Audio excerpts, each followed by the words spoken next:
The Vikings and Packers will match up in a gigantic game loaded with playoff implications. A must-win for Green Bay if they want to keep their playoff hopes alive, GP. Just a massive matchup. Minnesota has a chance to remain in contention for the number one seed in the NFC playoffs and can also play a role, like you mentioned, in eliminating Aaron Rodgers and the Packers from playoff contention. Sunday afternoon on CBS, that's America's most watched network. Minnesota, I think it's well documented at this point, has won 11 one-score games. That suggests the margins are slim for that team, but 12-3 is still 12-3, and 13-3 with a win over Aaron Rodgers. That would just take this season to another level. No questions. Winner takes control of the NFC South, Gary. How do you see this one playing out?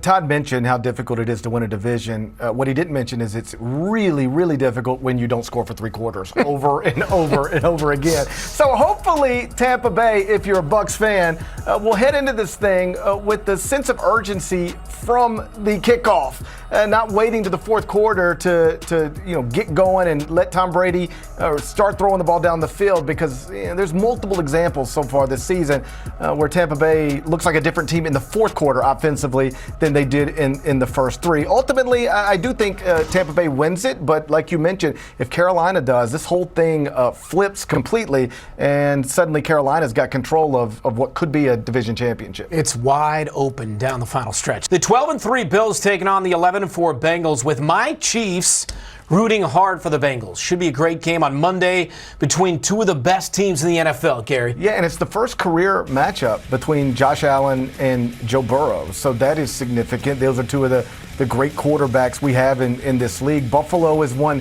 6 straight games. Cincinnati is on a 7-game winning streak, and both of them have beaten Kansas City. I know you don't want to hear that, but you can reasonably argue at this point that the two best teams in the AFC are going to be playing against each other on Monday night. Switching gears to college football. New Year's Eve tomorrow, which means we finally get the college football playoff semifinals.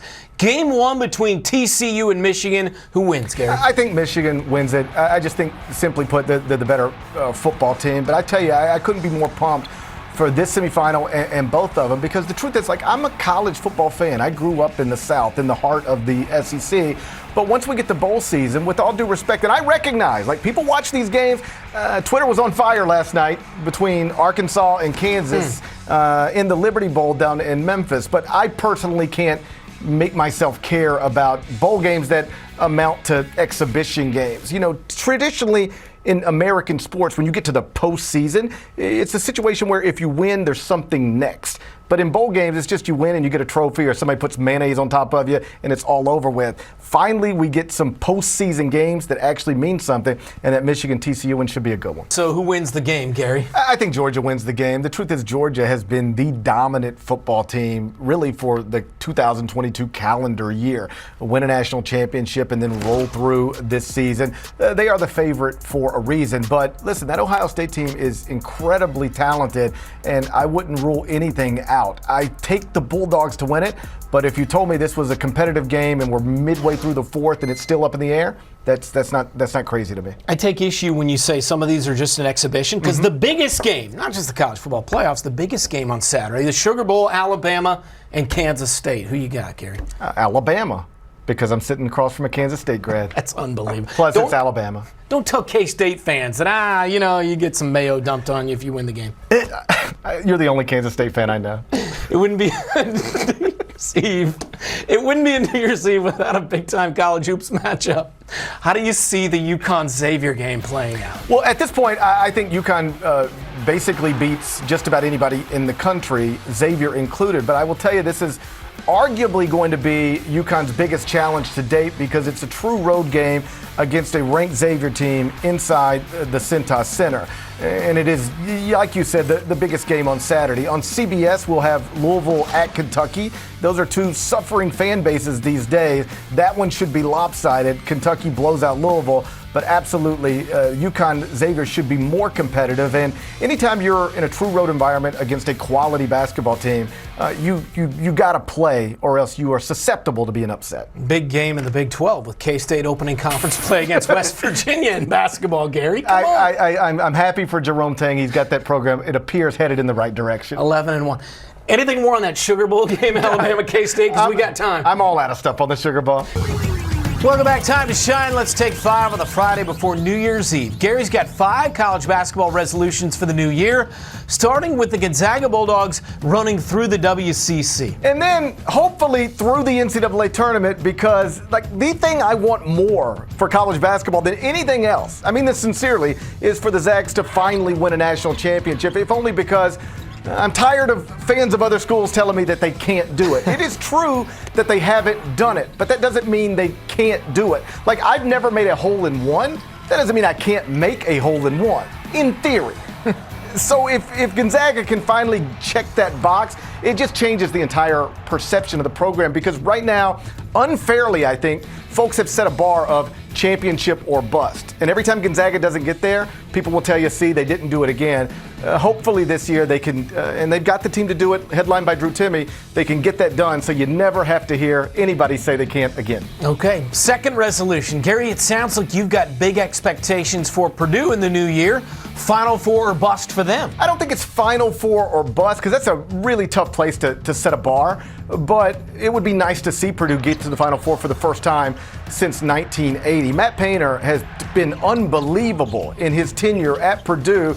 But the truth is, it's very hard to build a championship contender, at least traditionally, at Purdue.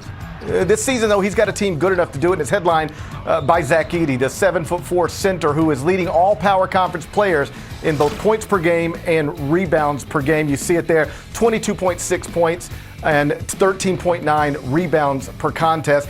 If we were turning in ballots for National Player of the Year today, no sensible ballot could have anybody other than Zach Edey at the top, and absolutely with the way he's performing, he can take Purdue all the way to Houston to that Final Four. All right, third college hoops resolution for Mr. Parrish. Gary, you are hoping for good health for Arkansas's Nick Smith Jr. I really am. First and foremost for Nick, but also for Eric Musselman, for the Arkansas program, for that incredible fan base. The truth is, a guy like Nick Smith, whether he plays again at Arkansas or not, this is his last year of college basketball. He could never play again and still be a top 10 pick in the 2023 NBA draft. But you want to see him play again. Arkansas has already lost Trayvon Brazile for the season. And if Nick Smith continues to be sidelined with a knee issue, well, it just takes all of that enthusiasm and hope that was connected to the season for the Razorbacks, and it doesn't necessarily flush it down the toilet, but obviously you take 2 of the best 4 or 5 players off of anybody's team,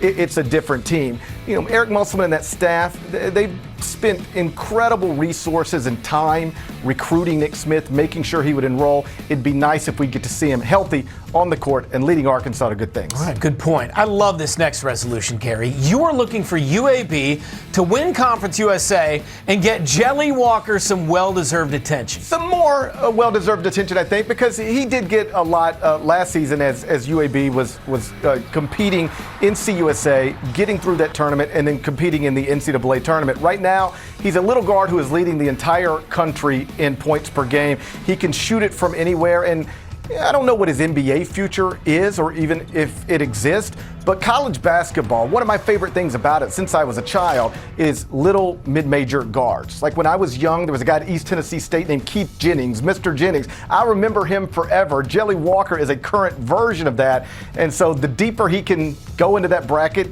keep his college basketball season alive, that's good for the sport. All right, Gary, final college basketball New Year's resolution. You're looking for big things from Villanova in 2023. I hope so. You know, Cal Neptune, former coach at Fordham, took over for Jay Wright, and anytime you're replacing a Hall of Fame caliber coach, or in Jay's case, an actual Hall of Fame coach, it can be very difficult. Ask Hubert Davis, ask John Shire, ask anybody who's ever had to follow John Calipari. And it obviously got off to a rough start. But the context matters. Villanova started this season without Justin Moore and without Cam Whitmore. That's their best player and their best NBA prospect. Now, Cam Whitmore is back, and until they had to play UConn, they were undefeated with him. Justin Moore should be back at some point this season, and really for no other reason than you want Cal Neptune to not feel that incredible pressure of the program has slipped since Jay Wright retired. You'd like to see Villanova, if not compete at the tip top of the Big East standings, at least do well enough to go to the NCAA tournament, that Villanova program, for the 10th consecutive year. Worth mentioning, they did go toe-to-toe pretty well against UConn. They played UConn 2 nights ago, better than anybody has played UConn so far this season. All right. Nice job, Gary. I look forward to all those coming true in the new year. Thank you for watching. Please like and subscribe, and don't forget to hit the bell for more videos.